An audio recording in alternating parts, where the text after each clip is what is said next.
I'm gonna try to make this short because I have a doctor's appointment coming up, and I'm just gonna borrow another $230 today. I'm gonna buy myself another 7 days here. Where am I going? Nowhere. They're just throwing me out of my home. Why? Because the doctors need to write down my disabilities, my information. I need a diagnosis, and I need to be working with a doctor, Social Security, and then go to work. Instead, I've been trying to work even though I know I'm not allowed to. Why am I not allowed to work? Because my father doesn't want to take responsibility for what his wife was doing. His wife was crippling a child, making a child sick on purpose, and then making up stories at the doctors to get psychiatric diagnoses while ignoring the physical health issues like epileptic seizures, loss of vision, vomiting, paleness, sudden flu like symptoms that go with medication, the mother slapping him around, psychological issues, the mother fucking up the child's head, all these type of things are going untreated while my mother gets me treatment for things I don't even have. Like, for instance, she wants to get me treatment for my swimming medal. She brought me to the doctors, told the doctor to give me medication because of, and then she pulled out a medal, and this medal was a swimming medal I won in the orphanage. That a staff member in the orphanage who brought us to the YMCA wrote my name on. I was just the kid who treaded water the longest, so I got a little brass prize. And they put my name on it, and that's it. But when I got adopted by this crazy foster mother, and I tried to show her my accomplishment, the medal, oh, I want to show her this.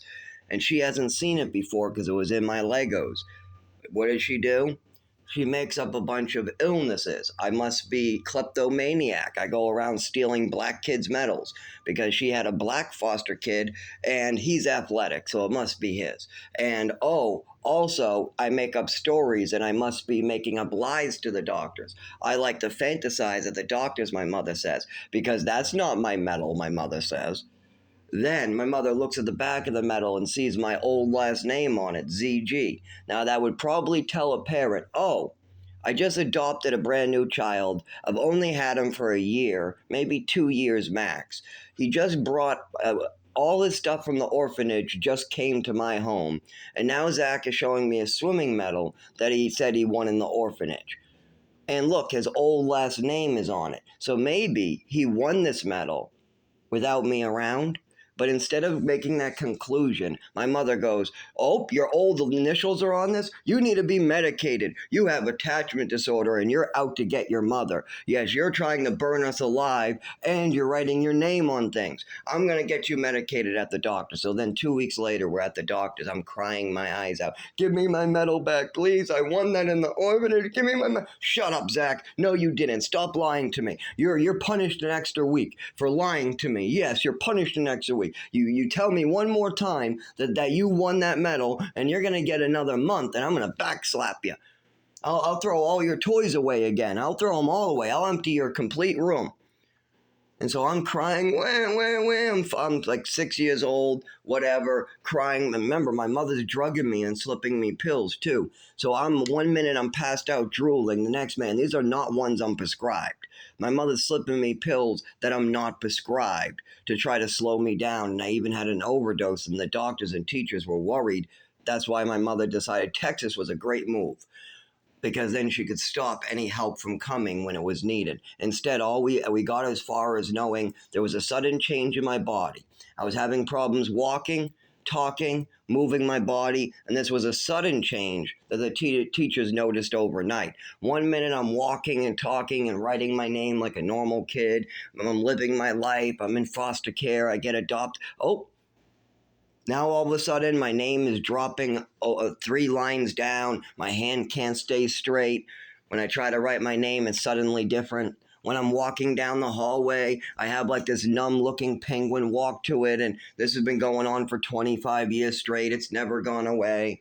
And the teachers call me out in the hallway and ask me, are there any new medications that you're taking at night? It looks like there's a sudden change in your body. We're going to call home to your mother. And then we have the physical therapy, speech therapy. We had me telling the doctors about this overdose. But see, at the age of 7, I didn't have the mind to put stuff together. I still thought that Santa Claus was coming down, and I still was looking for the Easter bunny out the window when it was on Easter. You know, I'm only 6, 7 years old, something like that, living in Westford. So I never put these things together, like the fact that if I'm talking to the doctors about symptoms that match an overdose, and the teachers are calling me in the hallway looking at the sudden change, and I had something horrible happen to me that I know happened to me, and I'm sucking on my skin because my body feels differently, and I want to know what's so different. And I know that my mother's hiding this. She's trying to cut off doctors. When I ask for help at the doctors, when I mention this at my primary cares, my mother just goes, "It's an allergy attack. Nothing to see here. I don't remember what the meds were. Nothing to see here. We're going to go see a different doctor." That type of shit. Or later she goes, "I don't remember. It never happened. It's a fantasy." So we know that she does not have any interest in getting me better. She doesn't want me to walk right. My mother doesn't want me to move my arms right. She knew the whole time what was going on. My mother knew it, but she also thought that I knew and I was playing a game because I was talking about this overdose at the doctor's office so much that my mother thought I must know. All I knew is that I got hurt really badly and my body was changed forever. That's what I knew. But now I know that it has to do with the medications, obviously, and it's not called an allergy attack.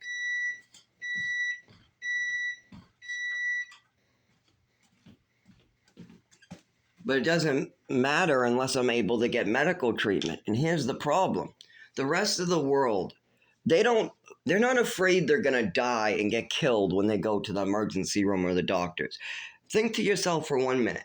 If you had a fall or a car accident, would you be afraid more of being left on the street after the car accident or be afraid at all of the emergency room itself? Probably not, right? Those are the people there to help you. They're there to make you better. You know, you'll tell them your leg hurts and then they'll put you through an x-ray. They'll see that it's broken and they'll give you a cast, right? No, not for me. I get in a car accident, I tell them my leg is hurting. They tell me to shut up, there's nothing there. Then I end up getting an infection in my right leg because there's a fracture, and I go back in for weeks. That infection spreads throughout my leg, and then eventually I get flu-like symptoms. Once when they see a lot of flu-like symptoms, vomiting for a couple, like another 30 days or so, and my leg's all puffy and red, now they finally see stuff, so they do something. Now that my leg actually is puffed out like a balloon, now they'll give me antibiotics and they'll treat me. But see, that's the problem. That's the best case scenario. Worst case scenario, I am internally bleeding. I go there because I find blood in my testicles and they just refer me to a psychiatrist. And then when they take a look, I mean, that's what they do first. But once when they see me, and they actually look at the injury and they can see the blood, then the doctors go, "Oh, no, no, no, they'll send you right back here. No, you need a urologist or a GI specialist." I don't know why I just said that other stuff, but no, no, no, don't do that. Well, I know why you said it, because you looked at my medical records. And that's the problem. My doctors have been set up to cause nothing but pain and suffering unless they only take the information I'm giving them now. If they take my medical history, not only from my mother and father and the doctors then, it's also me. Because remember, when I gave information to the doctors, they weren't listening to me. They were listening to my mother. Like, for instance, I'll give you an example. At the age of 16, 17 years old, I just wanted to sleep, so I told the doctor I needed sleep meds, something for anxiety, and I should stay on my ADHD meds. That's what I mentioned at Bridgewell Counseling in Chelmsford. I saw this doctor and I started going in on my own. Now, what was he giving me? Was he giving me a med for sleep, a med for anxiety, and then leaving the ADHD alone? No. He was listening to my mother. So there are medications I was taking, like I was taking 600 milligrams of Seroquel, 200 of Thorazine, 150 of Thorazine, 200 of Trazodone. Then we also got Lamictal and Risperidone. Now, why would the doctor be giving me all those high doses? Is it for sleep, like he told me? The doctor told me I should take these for sleep, and I should give it more time, and the sleep would get better, and we should go up on them. Meanwhile, my job, I was working as a teacher's aide. They told me I needed to tell my doctor to cut the shit out. He needed to cut the meds off. But see, the doctor's listening to my mother, and I'm under 18. So as my job continued to tell me that, at the third time they told me that, I was then an adult. I was now 19 years old. My job tells me, you really need to tell the doctors to cut that shit out with the meds. They're giving you way too much at bedtime. Whatever, your med list is crazy. Whoever's telling you to take all those meds, they deserve to be shot. So whoever the fuck is confusing you there. What are you telling the doctor you have? A bunch of stuff? No, just tell them I want help with anxiety, sleep, and keep me on my ADHD medicine. That's it.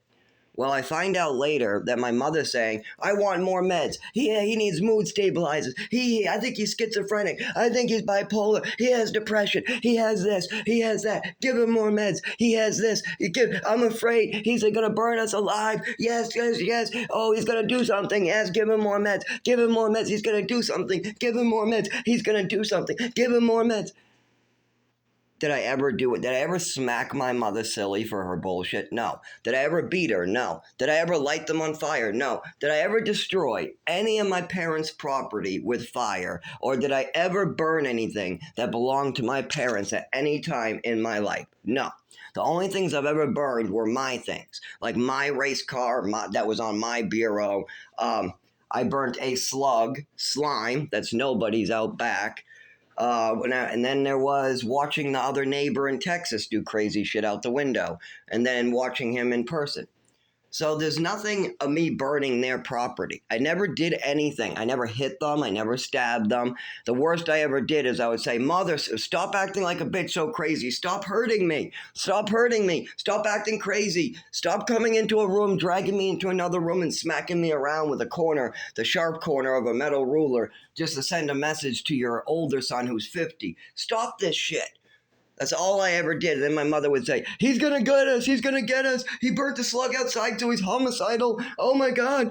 He played with matches, so he's purposely trying to burn down our houses. Oh, my God. And she would tell these stories at the doctors like they're gospel. And then the doctors would take them down and put them in my medical report. And then I would get on drugs, and then my mother would slip me drugs on top of those drugs. So then I would be a real mess. But then she would move me to Texas because doctors would keep catching her doing these awful things. Family members would catch her. My own nephew was terrified of her at times. He knows that she was a complete douchebag. I mean, at my mother's funeral, 3 people asked why I'm crying for her. I should be glad that she's dead. I said, what do you mean? They said, she tortured you. So we got 3 people at her funeral who came up to me aware that my mother was torturing me and that I should be happy she's dead. Even though, of course, I'm not. I wanted her alive the longest possible. I need her alive so I can get better. I still had love for the woman, too. She still was the only mother I ever knew. She might have been hurting me, but it's like when you have a drug-addicted mother who's on alcohol and beats you all the time. You still love her. You don't like her because she beat you. You hate that part of her, but a part of you still loves your mother even if she's beating you. In my instance, the beatings weren't that bad. It's not like she really beat me that bad. She just would bring me in rooms and smack me around for no reason. But that isn't the big problem. The big problem is the permanent damage done to my internal organs, done to my spine, done to my nervous system, done to my developing body at the time, done to my stomach, done to my eyes, or whatever else you want to call it. These things were done to me. My mother took poisons, chemicals, substances, and then slipped them into my food or into my regular medication, and that is considered poisoning. There's a reason why if your child takes a pill off the floor, you call poison control. Because if you take a pill that you're not supposed to, it's considered poisoning. So my mother poisoned me repeatedly because she was giving me medication I wasn't prescribed to make me knocked out, drooling, and passed out whenever she wanted to. And this would go wrong at times where I would actually have a reaction close to an overdose and my breathing would slow down and I'd pass the fuck out, but I would lose my vision. I couldn't stand up, I couldn't speak, and I started having a horrible reaction. But see, my mother probably thought it was just some Percocet. Oh, he's just high as a kite on the drugs I gave him. I slipped him a Percocet, so he's probably just high. That's what my mother thinks, because she was doing it all the fucking time. She was also trying to make me sick at times. She had pills to make me pass out, and then she had pills to make me sick.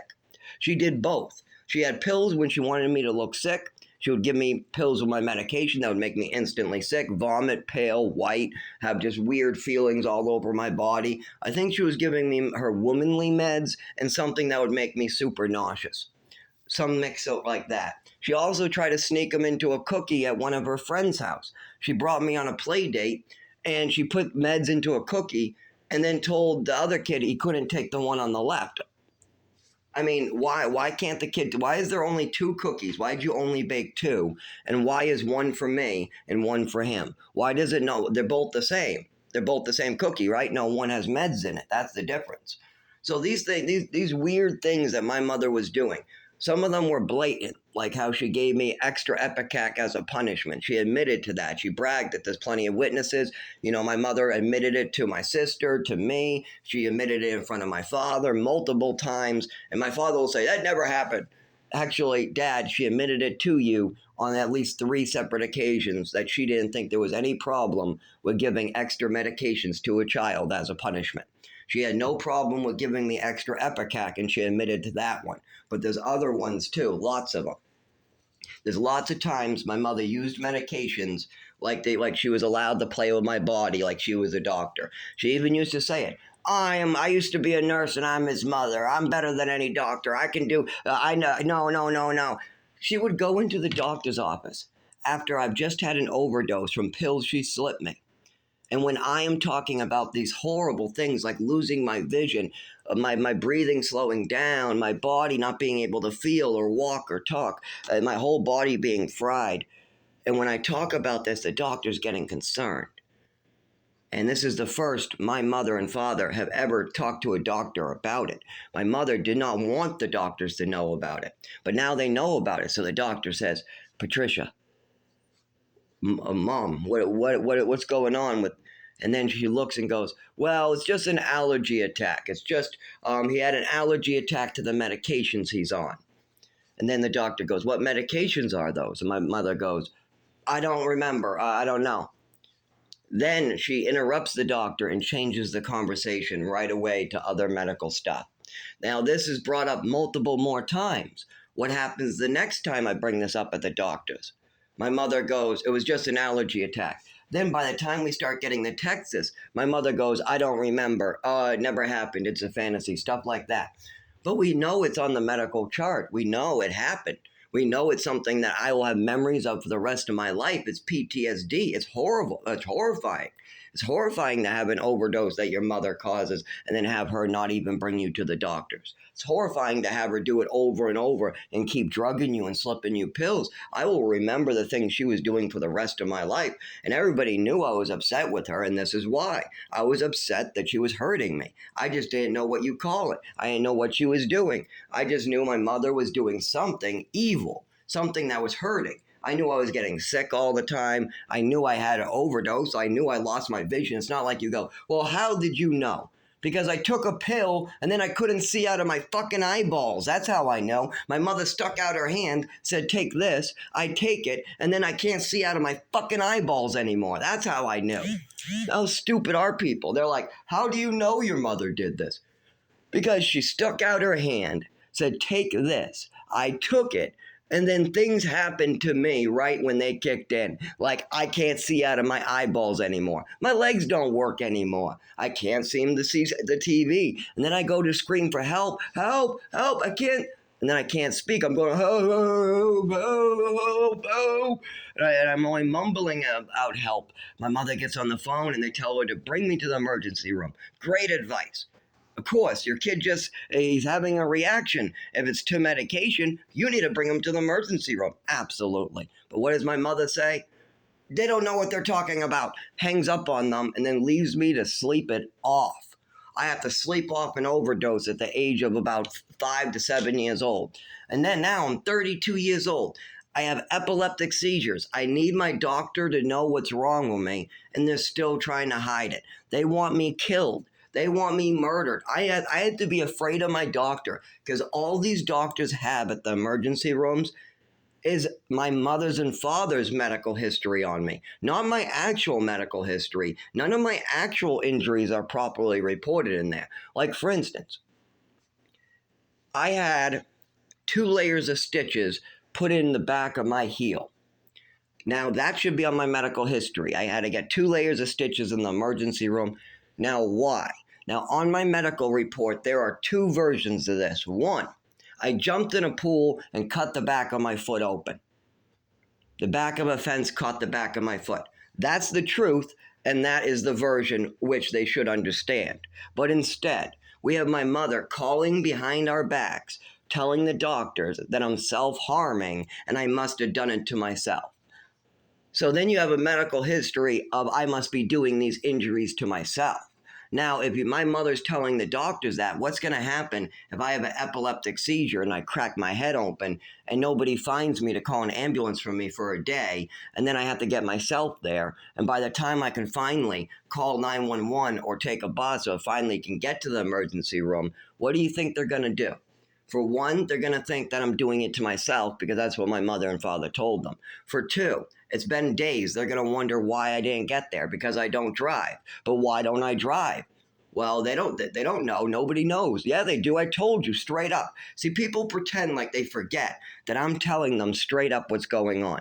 I don't drive because I can't control the movements of my legs and arms. They spasm, I fall. And if I can't do that all the time, I can't be behind the wheel until we have a doctor diagnosing me. Then I can legally drive. Then I can legally work. Then I can use a big giant crane. But right now, if I got a job operating a big machine like a crane, and I had my muscle spasms and my seizures, I go to jail for destroying a giant courthouse or something.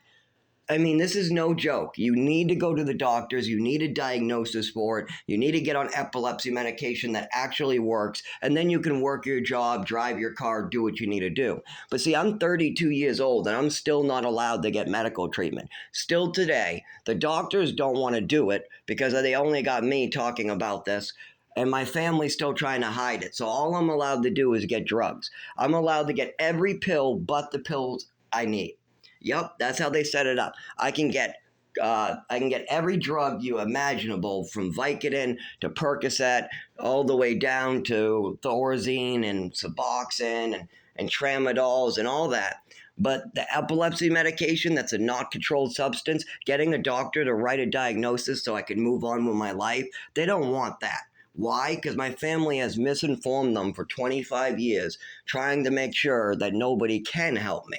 They have no medical records to go on. Any doctor who meets me, they have my information. I have a medical history for them, but nobody wants to write down the real medical history. They continue to sink in and get weaponized by a crazy woman's Munchausen syndrome by proxy. She continued to make up stories about me, but then call me a storyteller. So not only is she making up illnesses about me, one of these illnesses my mother makes up is that I like to spread stories at the doctors. That way the doctors will never help me. And they continue this over and over and over. I have bloody parts, scars all over my body. I mean, this has been going on for a long time.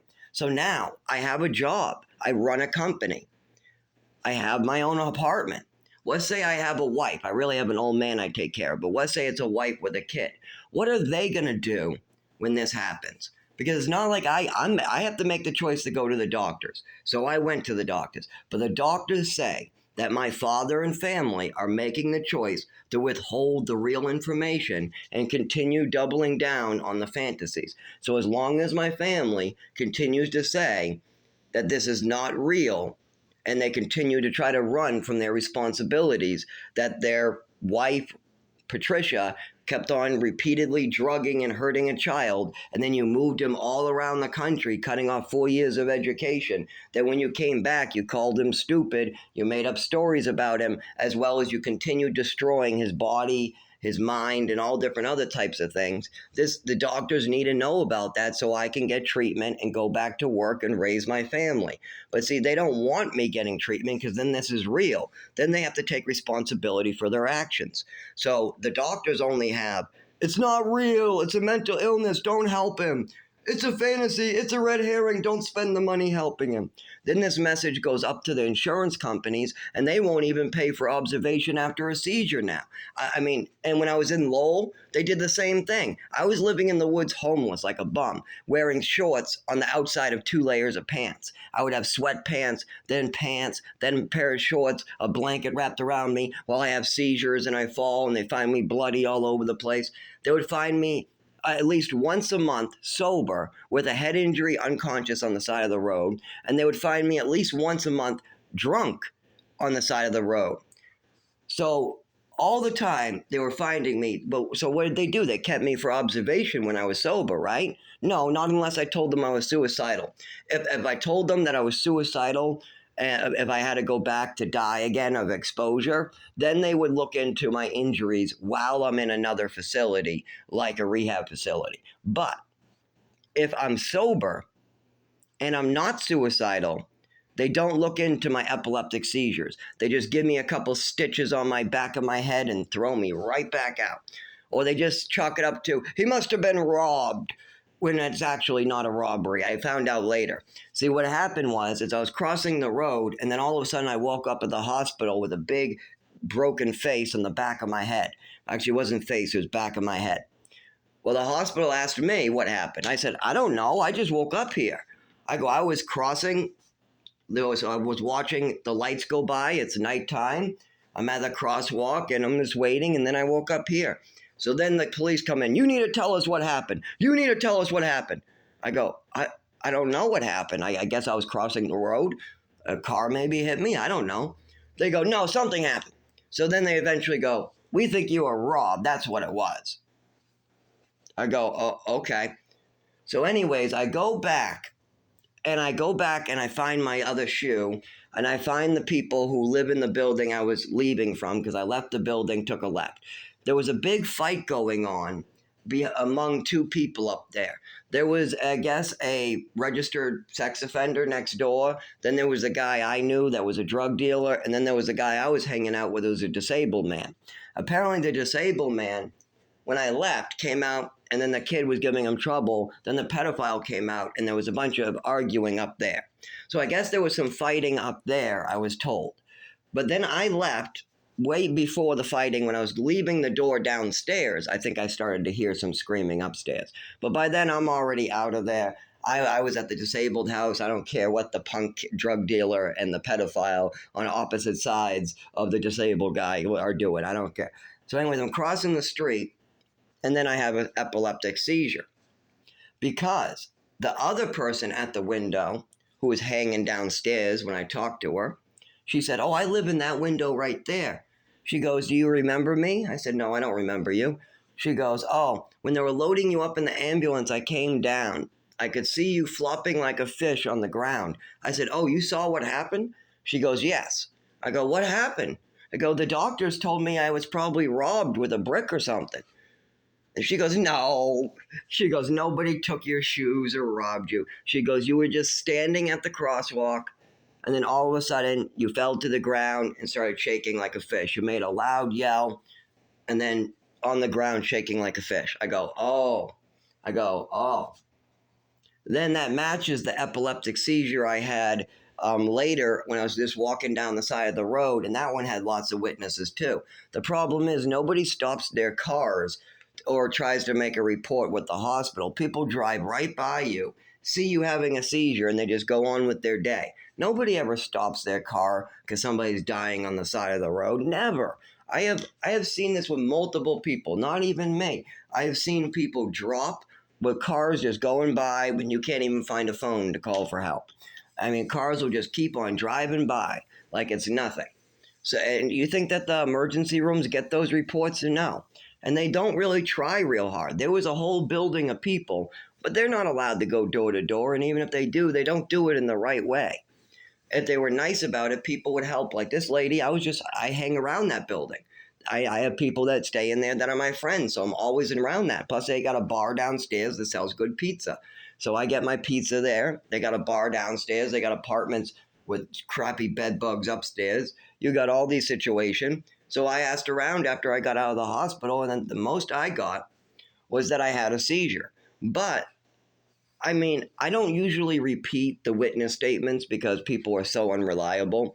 Like, for instance, the punk kid next door, he said probably the sex offender robbed you. That's what he said.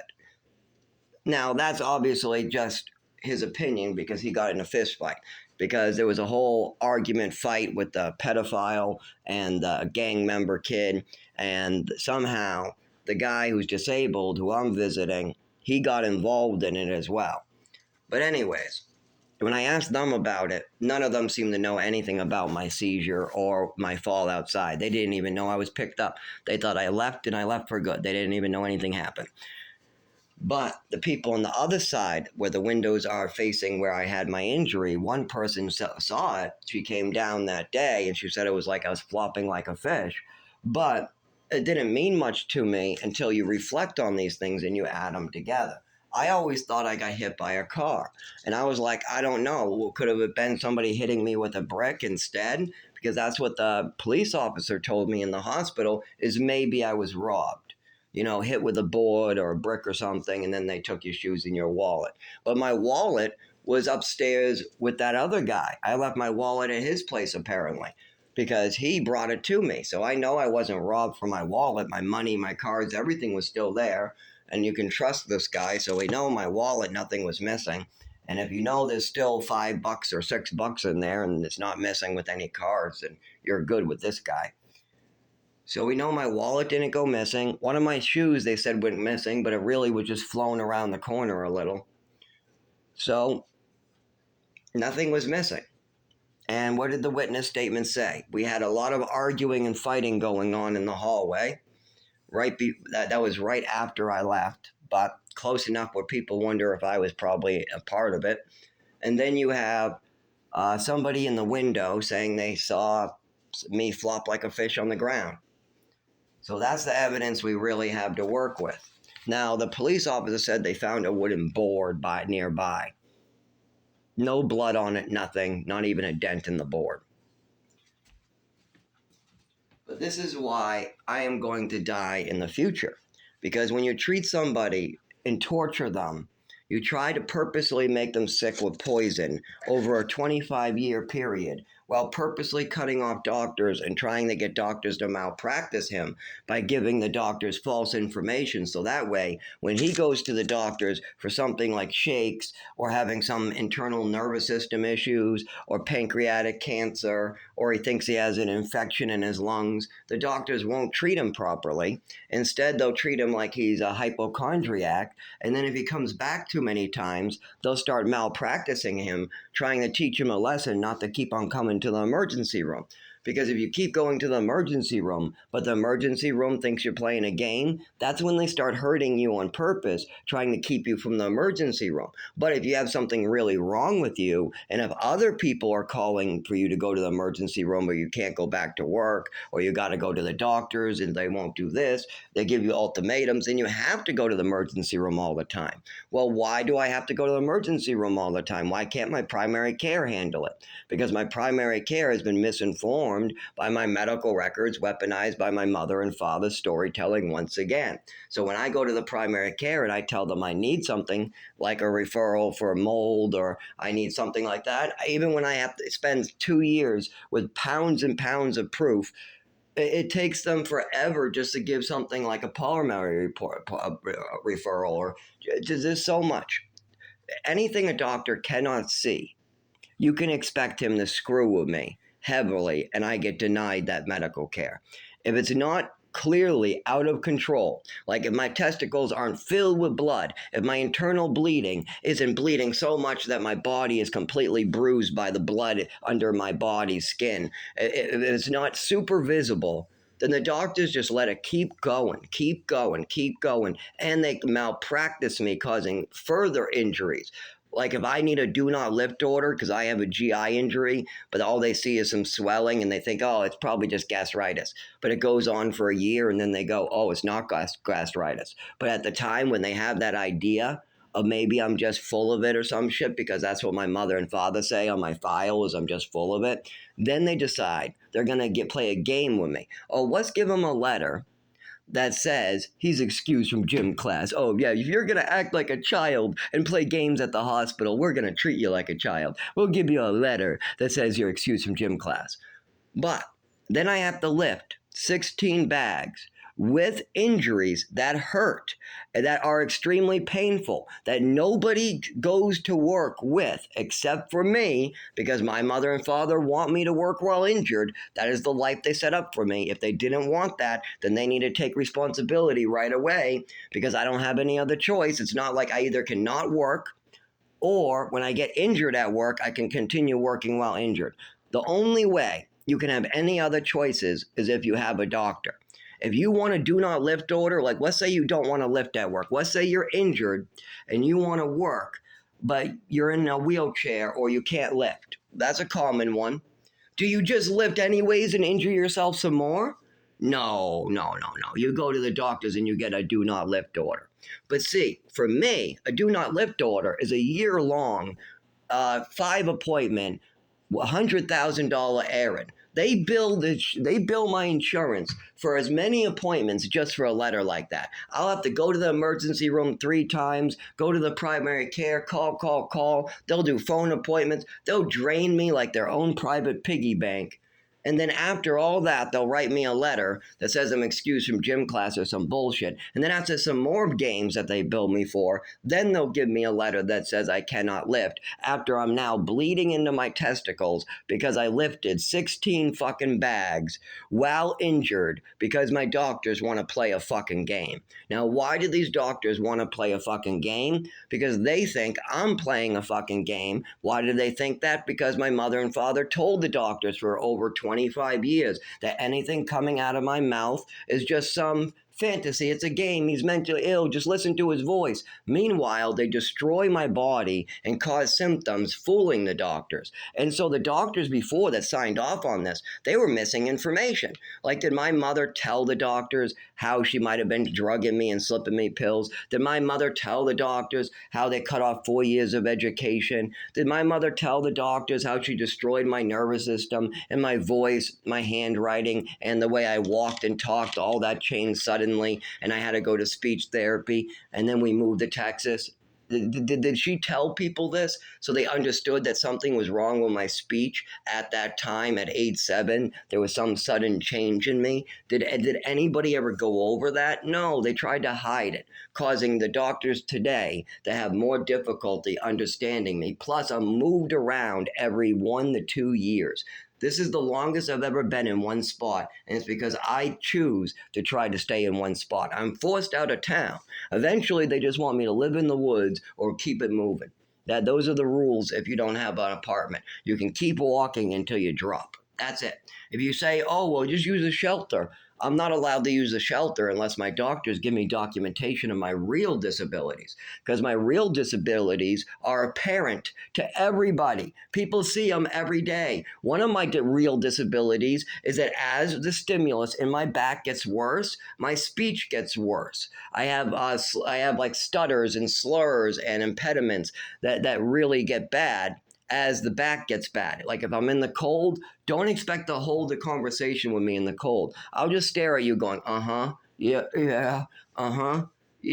And people go, wow, this is not a conversation with you today. We'll go inside and we'll talk.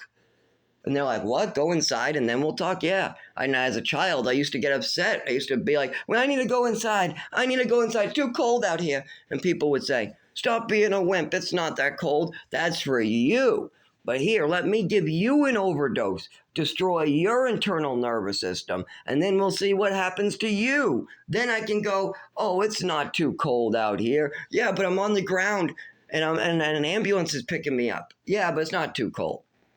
I mean, it's cold enough to put you in the emergency room, but it's not too cold. See, that's the problem with people. They only think about their own situation. My father thinks about how he had it when he was in his 20s. It was so easy. I worked at Coca-Cola and I paid my rent. I worked hard. I saved money. I went to college. It's so easy. But then have my father work 80 hours and still not have enough money to even save. Well, we'll see.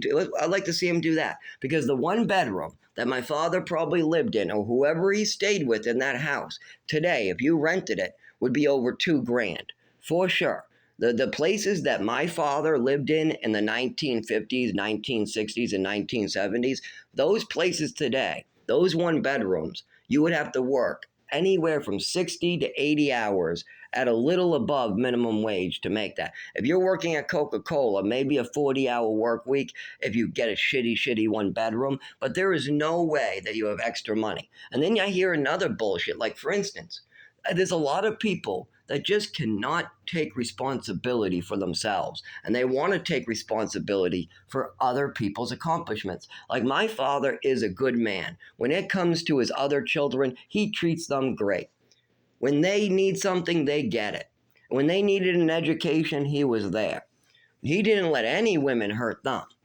But just me. I'm the little orphan, though. You got to remember, these other kids are his real children. They're older, they're real. Me, I was a disposable. I was a pet, something less than a dog, meant to be kicked around and used as my mother pleased.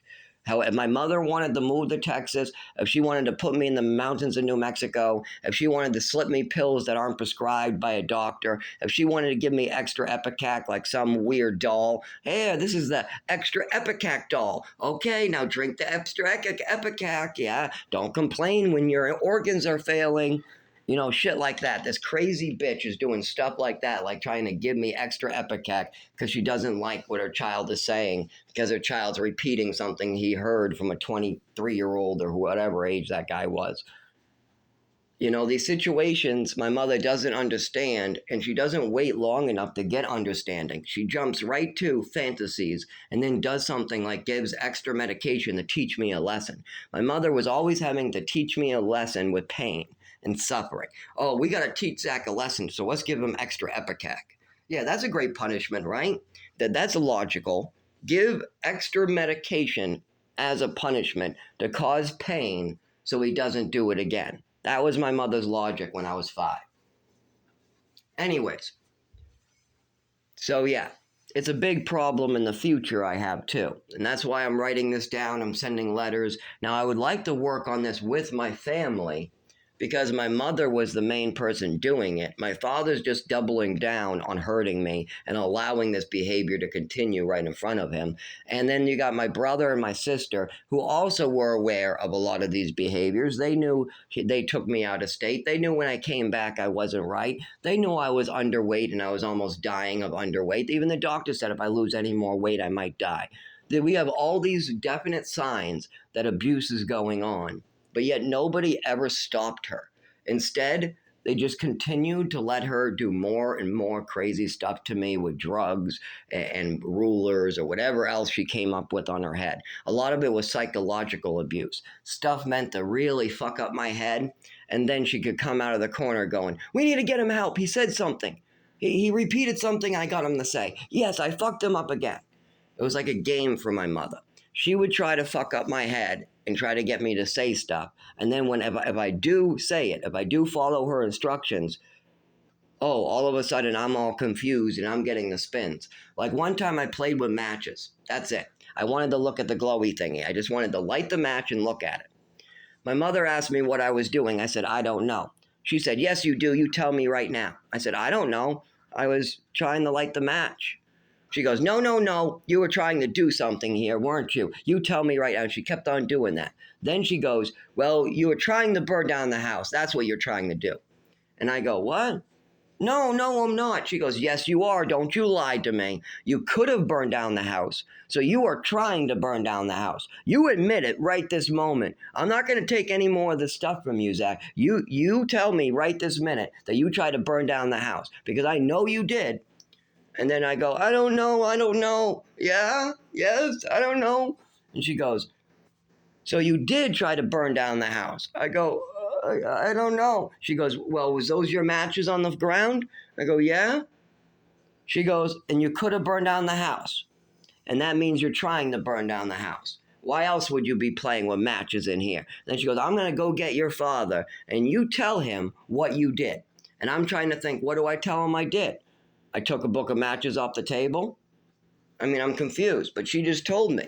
I remember I'm only like 5 years old. This was way before 7. This was closer to 5 years old. So I'm all confused. All I did was play with some matches. My mother says I'm trying to burn down the house, and I need to tell my father that. But am I really trying to burn down the house? All I did was play with matches. But I'm only 5 years old, so maybe there's more to this I don't understand. I should just do what my mother says. She might punish me. Okay, I'll do what my mother says. So my father goes, what's going on?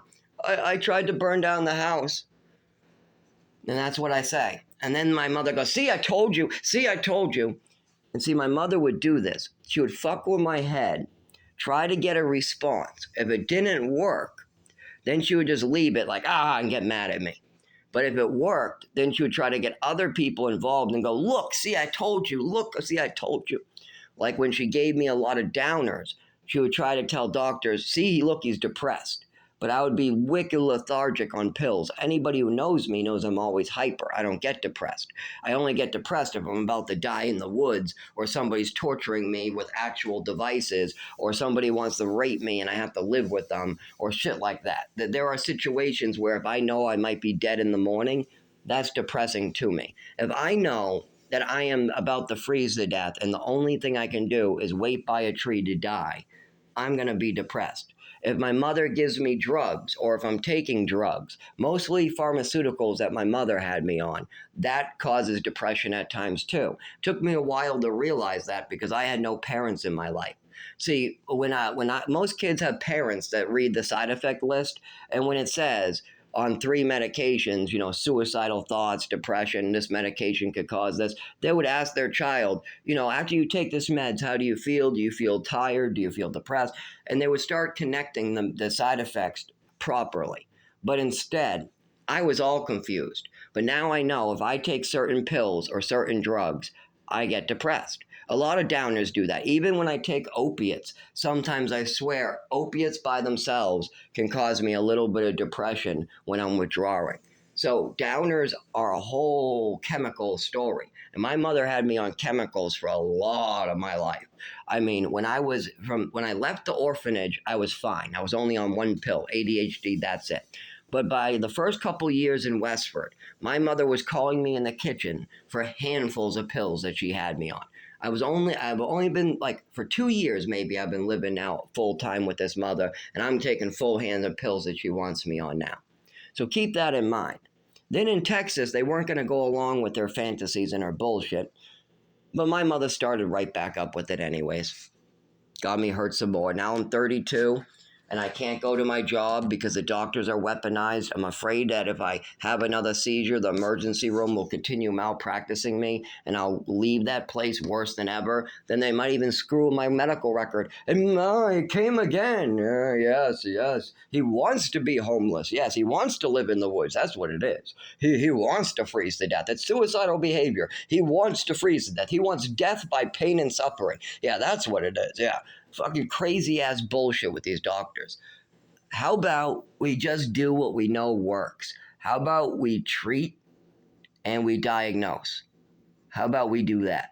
How about we not grab on fantasy ideas based off a medical record that has so much poison in it, so much bullshit in it, that there's no way we can make heads or tails of the medical records I have with so much of my mother's lies and manipulations.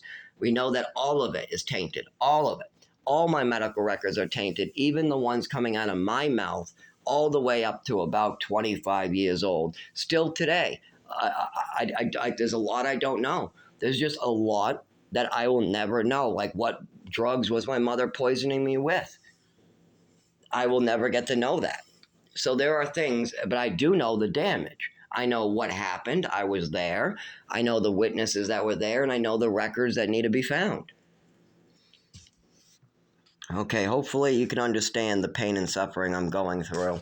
And the last 20, it's not over. People go, oh, wow, you're a survivor. you've gone to hell and back. No, I'm still in hell. I haven't come back yet. I'm still fighting to come back. All I have to do is get a doctor to diagnose what actually happened to me, write it down, so no matter what state I go to, they have a piece of paper like, oh, that's what's wrong with him. Then I take epilepsy medication. Most likely, diazepam is the quickest and easiest, but I would rather have like triliptal with another non heavy duty drug, and that way I can be on non-controlled substances that are easier to get in states, but it has to work. I know that diazepam with triliptal would work for sure because they've already given it to me, but I don't like the pan families. My father. The two most dangerous drugs in my book is alcohol and benzos. Those are the two most dangerous drugs on the market. Not only can they kill you if you take too much, if you take a little over a long period of time and then you stop, that can kill you too. If you drink every day for 3 years and then you suddenly stop, yes, you can die. Same thing with benzos. If you take one benzo every day for 3 years and then you stop, you can die. So not only can you die from taking too much, you can die from taking not enough. So yeah, one of the most dangerous drugs, and I'm not a big fan. But if it's something that will keep me alive for another year, I'm willing to try it at this point. My sobriety is all under control, and I've had years and years with no drinking. And if I can go past liquor stores and work at a gas station with liquor by me all day, I mean, I can take a beer off the shelf and bring it home, and my job doesn't care. We're allowed to do that as long as we call and let them know what we took. Hey, I took a $3 beer on the way home. Okay, write it up. But I never do. I never drink. I don't. And it's not because I have a problem with drinking either. I just make a choice that I'm going to be completely sober. If I do need something like to sleep or for pain, I'll go to the hemp and weed family: CBD, CBN, CBDV, death-I. Those are or regular weed. And at the regular weed, I'm off right now. I think no. I want it to work really well when I need it. So there's no weed for over a year now. People keep on trying to give me free weed, and I have some vapes that are CBN and mixes, but that's about it. That's all you'll ever, ever, ever see. And in the last 6 years, except for one 6-month relapse when I was needing surgery, and they gave me some opiate pills, and there was some other opiates involved as well. Except for those 6 months, I've been completely sober. When I first moved up here, I was just drinking once in a while during cookouts. Still completely sober, but having a beer with friends so I don't look out of place. But within 3 years of living up here, I decided I don't think I want to drink anymore. I think the last real drinks I had was about the same time I invited my father up to a cookout. Now, the reason why I invited him out to a cookout is to try to get more time. I wanted to make more of these meetings with him so I could kind of slowly transition him to understand what's really going on with me. Because my father has some fantasies, some real fucked up fantasies. And I know my mother lied to him and me. My mother was trying to brainwash me and him. She was trying to brainwash me into thinking I'm sick, and they're trying to get me to do things, just weird things. And a lot of times it didn't work, luckily. When my mother would give me false information, they usually didn't work out. But my mother would try to do that. But she was also trying to make my father believe that I'm some evil kid out to get him, that I'm trying to burn down his house, that I'm trying to take his money away from him, that I'm out to get him, and I'm out to get his stuff. Meanwhile, I'm the only kid in his family. I'm the only son or daughter that before the age of 20 gifted him $12,000 and gave him a get out of court free card. Nobody else gave him that. Nobody. But I did. I gifted him a whole get out of jail free. I was supposed to be a witness in a case with just a signature. I wasn't supposed to testify. They said I just had to sign that I was a witness, that I did not receive any Social Security that year. And I did not. I received $0. I was getting thrown out of my housing because they just found out my father was stealing money. But did I do anything about it? Yeah, I helped my father out. Yeah, my father stole from me. He stole from me. He lied to me. He manipulated me. He got me thrown out of my housing. I'm going to miss out on my new apartment that I'm building to get. All that's all fucked up by my father. But I still Still, in that moment, I bail out my father and I gift him the whole $12,000 he gets to keep. Not only that, I get him out of court. He's out of trouble, and there's nothing they can do to him because the main witness, me, didn't sign. So there's nothing they can do without me. So my father gets out of trouble for free. He not only stole from me, then he got me to get him out of trouble. A double whammy. Not only did you get to suck me dry and take my apartment, take my rent money, use my benefits however you thought fit. And you know, all of us orphans, we get those checks with or without adopted parents. If we have foster parents, we still get that check. If we get adopted parents, we still get that check. If we get into the orphanage, we still get that check. Depending on what is wrong with you depends on how much you get. If you're a foster or adopted parents and you claim that your kid is disabled, they'll give you more benefits and call it a disability check. And that is what my father did. And then he thought because they use some of his information to pick the number, it's all his. My father figures it's all his to use of how he pleases. I don't need clothing every month. Oh no, all the other orphans go out clothing shopping every month. No, Zach can sit in his room eating a can of green beans. I don't care. No, I'll bring him shopping when I feel like it. So we had a lot of that attitude with my father. And did I ever hold it against him? Did I ever laugh my ass off and go, please, yeah, I'm signing. Hell yeah. I get 12 grand from my father because he's a dumbass? Sure, I'll sign. Where do I sign? No, it's not what I did. I went out for a cigarette, came back and said, this is the deal, Dad. You did something bad. I'm going to bail you out. I'm going to refuse to sign. But you have to be a real father and you have to care about my future income. And you have to do everything in your power to make sure I collect that Social Security when it comes time to reapply. He agreed, shook my hand, and that was it. He just had to act like a father and try to care if I live or die or if I have any future. And instead, the first minute he was off the hook, he ran off. No lawyer, no filling out paperwork, nothing. Now remember, the program that he had me thrown out was supposed to teach me how to reapply. But they could not teach me because my father lied to them. Only the kids that would need to reapply were the ones getting taught the lesson on how to reapply. My father said I was not going to need to reapply because he said there was no money. So I was getting free rent. So again, we got that. But my father tries to make out like I'm some horrible kid. After you steal from me, you use me, you lied to me, and then I just go and bail you out. And I'm some horrible asshole. I come home to take care of mom, and I really do. I try to save mom's life and stop her from drinking with liver failure. I'm obviously trying to help you guys, and I obviously am giving you love. I tuck you guys in when you're drunk in bed in Algonquin, Maine. I mean, I just missed out on 2 years of education. I've had no education for 2 years, but you know what my concern is? Tucking my father in because he's drunk on the couch in Algonquin. When I'm only like 10 years old. I'm like 10 years old. We just left New Mexico. We're up there. And then in the morning, I'm getting screamed at. Did you tuck your father in last night? I said, yes. And they go, oh, it was Zach. Well, how could it be Zach? It had to be you, Patricia. No, it wasn't me. No, it was Zach. It was me. I woke up, you went to use the bathroom, and when I came back to my bed, I saw my dad, arms wrapped around himself, looking really cold-like. So I took a blanket off the bed, and I put it on my father.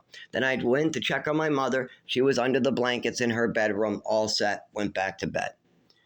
And this is the kid that they say is out to get him. Go fuck yourself. You guys hurt me, steal money from me, poison me with drugs and pills, and then you want to talk how I'm out to get you? I have never destroyed your property. You have destroyed all my property. And if you say, no, we didn't, oh yeah, where's my girlfriend's rings? Oh yeah, where's my swimming medal? Oh yeah, where's my boots? Where is all the things I earned and paid for while working on the farm like a slave? Yeah, did you forget that? Did you forget at the age of 14, 15, they had me working on farms? Now, I like it. I think that's a good skill, and I got paid for it. But I do not think young kids who are disabled, because that's what that program was, it was for disabled children mostly, should be doing that type of stuff. They should be trying to catch up on their education so they can have more opportunities in life. Instead, I'm picking onions. It doesn't take a rocket scientist to learn how to pick an onion. But anyways, where did that money go? That money went into things in my bedroom. So I bought things with my own money. Where did those things go? They went in wherever my father and mother wanted them. If they wanted them in a dumpster, it went in a dumpster. I was in a program. My mother would go through my room and take my shit all the time. You don't believe me? Talk about Westford. One time I came home from school. I asked my mother why every single toy, everything in my room was gone. She said she threw it away. I asked why. She said it's because I like the toys better than her. Then later, I asked my mother, I told everybody about it. I said, my mother threw away all my toys. My mother threw, and my mom tells everybody else, it's because he didn't clean his room. So don't think that throwing away my belongings ever mattered to them. My property doesn't matter to them. My body doesn't matter to them. My internal organs, even my children, they will sacrifice my firstborn child if it gets them out of trouble. If my child is starving to death and I need to go back to work to feed them, they rather my kids starve than open their mouths telling the truth. Every single day down the road, I guarantee you they have more interest in trying to cover their own asses or trying not to look bad or we would never do anything wrong. That same our shit doesn't stink attitude rather than save a life or do the right thing. Every single time it comes down to doing the right thing, they say, no, he's a shithead, so we don't have to do the right thing. No, he stole from us, that's why. No, he called us a name, that's what it is. But you called me a name. You stole from me. I stole what? How much money? How much value would you say I stole from you? Well, you stole some Percocets and some jewelry. Okay. So a couple hundred, $1,000, 2,000. Okay, how much is 12 years of Social Security? Because that's how much I've missed out on. An actual year where the state has pressed charges, and we know my father did steal that one. So there's 12 grand guaranteed owed there. We got an inheritance that was lied and manipulated to get. We got lots and lots of clothing. So I actually had to grow up being made fun of, being called the raggedy kid because I wasn't allowed to go clothing shopping. All the other kids used to make fun of me because I was the only kid in the programs who was not allowed to have clothing. I was not allowed. My father would just go out and get whatever he thought was necessary. And that made me the raggedy kid for like 6 years. And was that my father's money? No. The other kids get a state clothing check. So did I. The only difference is my state clothing allowance that was given to my father. Every month, they give a certain amount of money for clothing, rent, housing. Now my father goes, well, I had to pay for my big house. I only stayed in his house 8 days. So he needs the whole entire $980 for his own house while all the other kids get clothing and I don't. I mean, that makes no sense. Why would an orphan be making fun of me for not having clothing? That's what I got at. Is my father such a bad father that orphans make fun of me for having shit in clothing? Meanwhile, my father goes, well, we don't have time to bring you clothing shopping every month.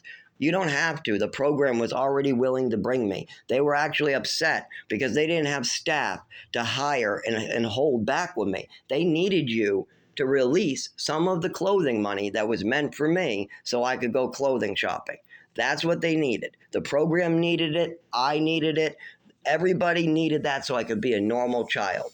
But instead, my father decided he wanted the money for whatever he thought was best at that moment. He never thought clothing or my physical health or any of the things I'm worried about as a problem. He's more worried about ballet or spending $40,000 on getting me abused by a big black man or giving my mother 20 grand to go play doctor and start trying to give me all these mental illness treatments that I don't need. He'll throw 20 grand away to let his wife play doctor.